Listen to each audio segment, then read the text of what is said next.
It was in 1964 when Wina Dean thought of making her business-owning dreams come true. However, her excitement was short-lived. She was told that because she was a single woman, she was not qualified to get a loan from the bank. As a single woman, could not, even though I had a business, could not get the mortgage. I just didn't know what to expect, and I said, I've got an established business right here in Main Street. I said, I've got collateral, I've got the business people that I deal with. I'm sorry, it's a policy, we don't give mortgages to single women. And it wasn't just that bank, because I tried other places, and that was the thing of the time back then. A woman could not. So like that saying goes, we've come a long way. With the help from her father, she started what is now one of the oldest businesses on Onset. My parents, that's why they're there, signed the mortgage for me. And I paid them the mortgage monthly. Then when I got married, because it was Mr. and Mrs., then they could change the mortgage over and everything to both their names. A small room on a Union Street, the Hairdo Haven Salon soon was under construction for a larger building geared to fit the need of the community. This time, Wina was not a single woman, but she still needed her father's help in order to build the new salon. However, the help did not come without a condition, one that ended up changing Wina and Tara's lives forever. With the extension and everything else, I needed more money. And my dad, God bless his soul, said, well, you've done a lot for me. He says, I want you to take this investment, put it in the shop. Is Tara going to work for you? She was working in Plymouth at the time. Mm-hmm. Is that going to be Tara's place? Dad, I don't know. She says she doesn't want to own a business. I don't know. That was his pet. If that's going to be Tara's place, you take that, you cash it in, and you fix that salon. I was telling him, Pop, I want no part of this. I am not going there. And he just would look at me and he'd go, you'll be there. And I was like, no, Papa, I'm telling you, I'm not going to be there. And he would just look at me and he'd go, you'll be there. Staring at the current picture, it is very hard to believe that Tara Dean, one of the most respectable stylists and an educator in the world of beauty, she never wanted to be a hairdresser while growing up. Nothing about what her mother did seemed to be pleasing to her. And I never came into the salon and left money. Typical kid. I'm not going to work behind a thing and stand on my legs all day. Not me. This is about when she's about 10 years old. Not me. Off the door she go. Yeah, I would remember going into a salon, again, only when I needed money, because that's what you do as a kid. Yes, yeah. And I grew up down the street, so I'd get off the bus station, come in, ask for some money to go get some candy. And back then, you know, this is the 70s, 80s, and everyone would come in for their shampoo sets. And she had an older clientele. So there'd be, 10 dryers lined up against the wall. They'd all be under the dryer, smoking away. Gossiping, because you could smoke back then, smoking away, lined up under the dryer chairs, gossiping. So that didn't look fun and appealing to me. Yeah. So I would come in and she would go, now you go over there and say hello, because all of her clients would have known me since she carried me, since I was born. And I would go down the road and they'd go, oh, Tara, look at you, you're getting so big. And I would hate it, but I'd roll, hello, Mrs. So-and-so, hi. And they'd reach their hand in and give me a quarter and go, don't tell your mother. And they would hand me a quarter, and I'd go some little bit of change in money, and I'd go down the row and say hello to all of them. They adored me because they watched me grow up. Oh, you're getting so big. And then at least once or twice, so when are you going to be a hairdresser just like your mother? And I'd go, ew, no, brat. My mother would yell at me. So I saw a slightly different side of it growing up, so I didn't want to be a hairdresser. This industry called upon me. I did not go after it. I'm still not 100% sure how I ended up being a hairdresser, but I went to a vocational school. And a good one, too. Thank you. I went to a vocational school with zero desire to be a hairdresser, and my best friend wanted to be a hairdresser. And we were like, they called us frickin' frack. We were like this. So we were always together, and she was like, please, please take cosmetology with me. And I said, absolutely not. I had no desire, and she begged me and begged me and begged me. And you know, when you're young, you just want to be with your best friend. I didn't know what I wanted to do, but I knew what I didn't want to do. Yes, yeah. So when it came that day, still remember, there was a piece of paper, and you had your first choice and second choice. Yeah. And she was there, and she's like, you have to put it. So I wrote cosmetology, the littlest, tiniest letters.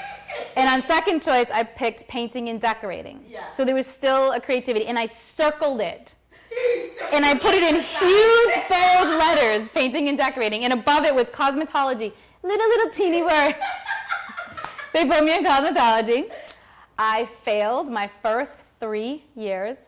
I hated it. I was miserable. It was the tough love from her mother and a few mentors along the way that made Tara realize that maybe, just maybe, being a hairdresser was more than playing with the hair, but rather it is creative art that she too can find love in. Then while I was thinking, Mom, you're the worst mother ever, what she said to me, and I'll never forget it, she said, anything I can teach you, I will teach you anyway. But you need to learn the way of the land in the real world and get out there in a real get out there and get a real job and not just come work for your mother. I think she knew in hindsight, you know, I probably would have got away with murder, yeah. And I wouldn't have learned, I wouldn't be where I am today if she didn't give me that push to get out there and have real world experiences with other bosses and learn what's right and what's wrong. So that at the time I thought was mean. Now I realize it was just tough love. The first real job I got was in Lakeville. By a woman named Patricia Mavridis, who is a big part of who I am today, by far. I give her lots of credit. I think there's always people that help you get to where you are. Yes. She's one of them, so she was able to see through the hot mess that I was. I think I was wearing like stretch pants and a sweater, but not a pretty sweater. I don't think my hair was done really nicely. And I kind of went in, but she did a very thorough interview, and she asked a lot of questions so she could see the real me, yes. And see the passion that lies behind my eyes and not like how I looked. And so she did hire me, and she was an educator. So she got to be, you know, and she had a little talk with me on, okay, so here's how you should dress. And I'm gonna have one of our stylists fix your hair a little bit and, you know, pull you together. And I was an assistant for her for a little bit before I quickly went on the floor and then helped her start another salon. Yes. So she kind of helped me get to where I needed to be. Wow. Wayna has able to witness an extraordinary transformation in her daughter's journey from being a hairdresser to a name-recognized hairdresser with the respect of many successful hairstylists in the industry. But the best part is, so she said, well, here's what we're going to do. And this is how I think I became who I am now. She said, I'm going to take you to a hair show in New York. At that time, IBS hair show. That was our big shows, the convention was in New York. It was the biggest hair show that the country had back then in New York at the Jacob Javits Center. And it fills up the whole entire Jacob Javits Center. So huge show. She said, come with me. So I didn't know what to expect. Again, I'm only used to seeing shampoo sets and, you know, cute little old lady styles. And so I walked in, and the music is pumping, there's speakers from the floor to the ceiling, and these amazing models with mohawks and purple hair and blue hair in the coolest, edgiest clothing. My eyes popped out of my head, and I'm like, this is what it's really like out there. And so I looked on the stage, and there was a woman up there, and she was doing this haircut, and she looked so cool up there. And I just was drawn to the stage, just like, oh. And from that one show, changed everything. Tara Dean is not just a hairstylist, but also an educator. She has held many speaking engagements in the large cities such as New York and Boston, using her knowledge and experience to help others rise to the challenge. We just did one called Destination, and it was in Orlando, and there was almost 5,000 people there. How does that feel to get up and be the only speaker? 5,000 people listening, just staring at you to acknowledge what you're saying? How do you prepare? It is hard, and I've been blessed to get some great training into it, but for me, it is actually the opposite of what most people happen. I get excited. Like, so yeah, the nerves are there, and your knees are buckling a little bit, but it's a combination of good nerves and adrenaline and excitement. It's not, oh my God, I'm gonna die. Like, oh my God, what? It's more like I can't wait to get out there and share with them something that's gonna make them better. All I want to do for them is make them a little bit better than they were the day before when they go back into the salon. A new hair cutting technique or a new color. I thrive off of that because that's how I got to where I was from other educators inspiring me. So if I can inspire someone else to be better than they were the day before in the salon, so I get more excited. So I don't care whether I'm talking to 3 people in a small salon class or in front of 5,000 people or more, I have the same amount of energy either way.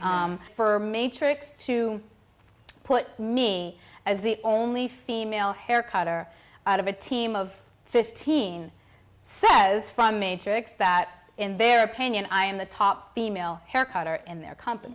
That's huge. And somebody else said that to me, not me, because I was nervous, you know, and I'm in between these 2 hugely famous. Like one of them owns his own school, and one of them owns his own scissor line. Like that's the company that I'm standing with on stage at this 5,000 people show. Yeah, one of them owns his own school, and one of them owns his own scissor company. I own a salon in Onset. So there's a little bit to me, I was like, they're here, and here's me. And then it was brought to my attention, oh, no.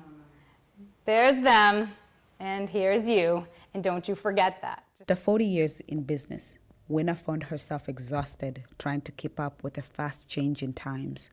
The business was not doing as it used to be. Tara had to come back home to help her mother build the books. Like she said earlier, she said she was going to sell the salon, but the part that she sort of left out was that it wasn't doing very well. You know, she had gotten older, and the times had changed, and she couldn't keep up. You know, her prices were still, I mean, she was doing like $25 perms for crying out loud in the 90s.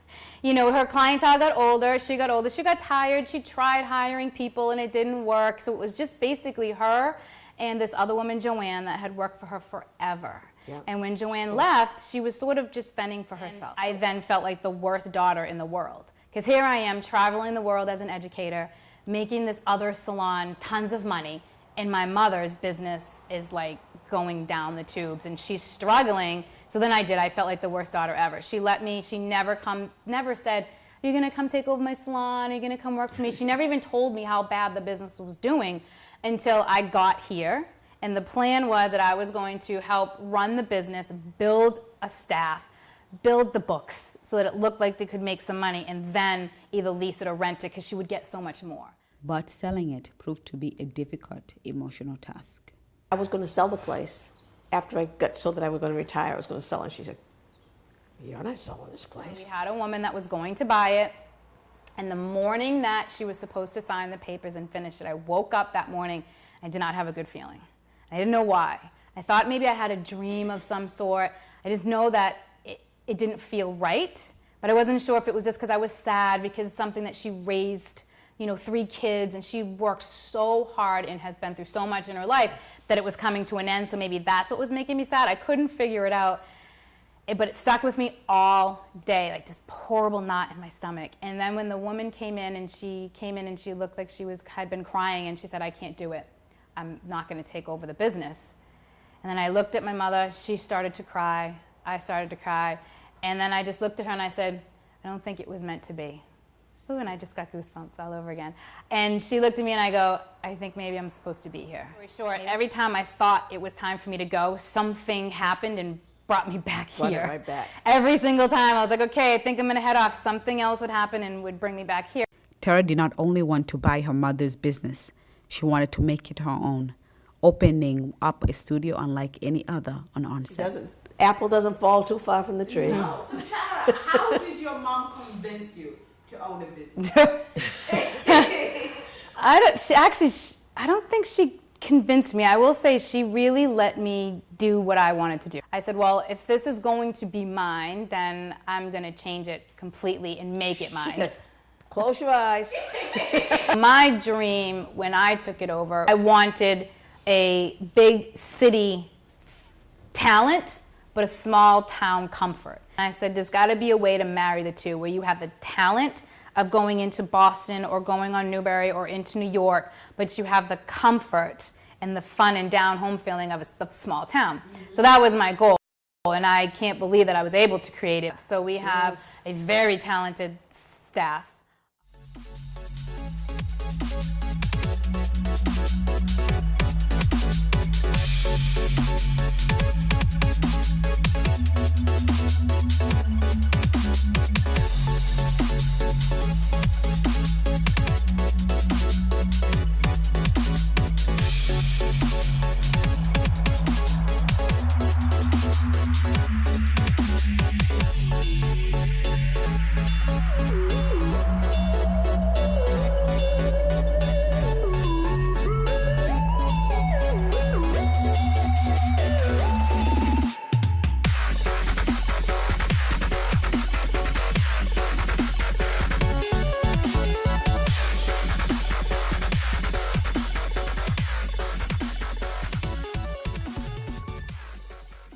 I did a poll with the clients in the salon, and I wrote down all the 3 different names that I had, and Tara Dean won by a landslide. What were some of the other names? I'm trying to remember. I can't, well, it was either going to be, there was a big fight or debate between the word studio and salon.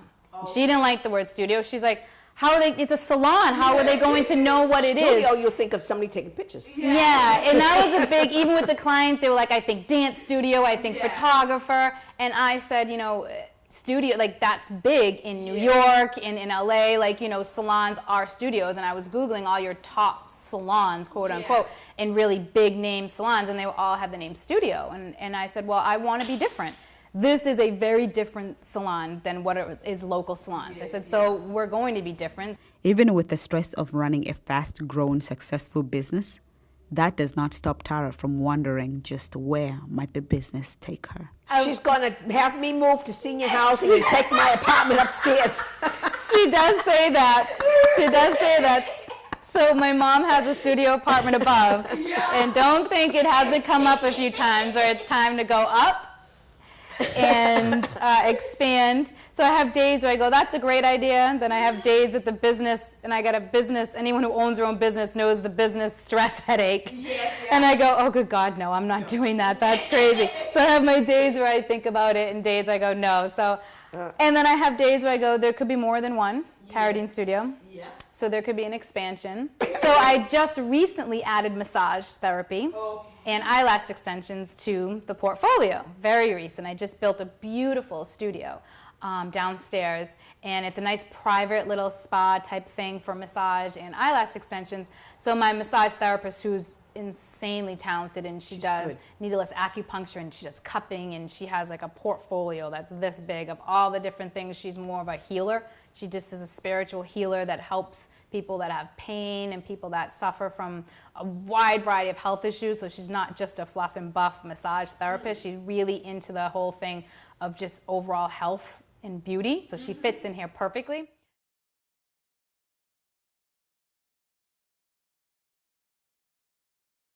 I'm very, very proud.